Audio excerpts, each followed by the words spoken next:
بڑا گنجان آباد علاقہ جس پر ظالموں کی بری نظر لگی ہوئی ہے اور وہ تمہارے گھروں سے تمہیں بے گھر کرنے کی کوشش میں لگے ہوئے ہیں۔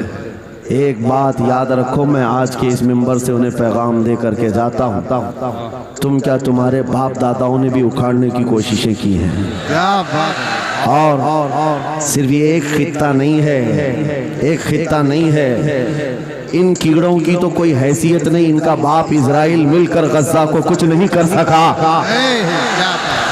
قتل کرنے کا مطلب فنا کرنا نہیں ہوتا۔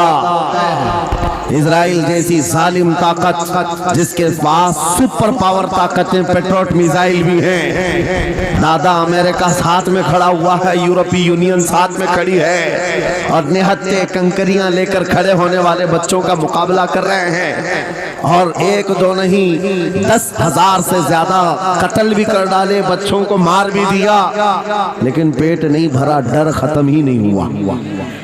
وہ ڈر ابھی بھی ختم نہیں ہوا، ہزاروں کو قتل تو کر لیا، لیکن رات کی نیند اور چین ابھی بھی بیکار ہے، غارت ہے، کیونکہ انہیں اندازہ ہے اس بات کا کہ ان میں ایک بھی زندہ باقی رہ گیا تو کل کا وہ صلاح الدین بن سکتا ہے۔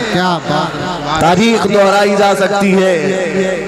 تمہارے علاقوں کو اکھاڑ پھینکنے اور اس کو بے گھر کرنے کی ایک ہی سازش ہوتی ہے کہ یہ غلامان امت محمدیہ میں رسول پاک صلی اللہ تعالیٰ علیہ وسلم کی اس امت میں کوئی شیر بیدار نہ ہو جائے، ورنہ کتوں کی نیند حرام کر کے رکھ دے گا۔ کیا بات ہے میرے عزیزو، اپنی ویلیو سمجھو، اپنی حیثیت سمجھو۔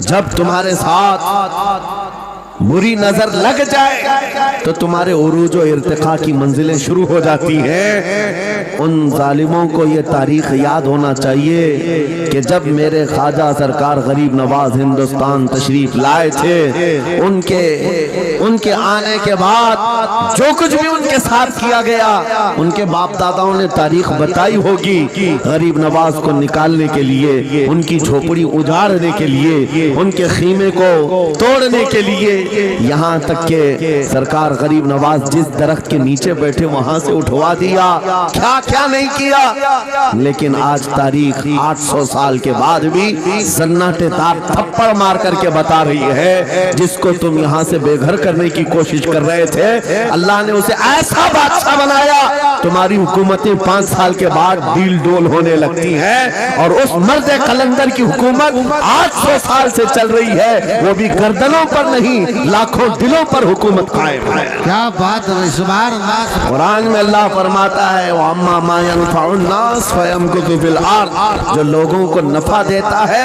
وہ زمین میں برقرار رہتا ہے۔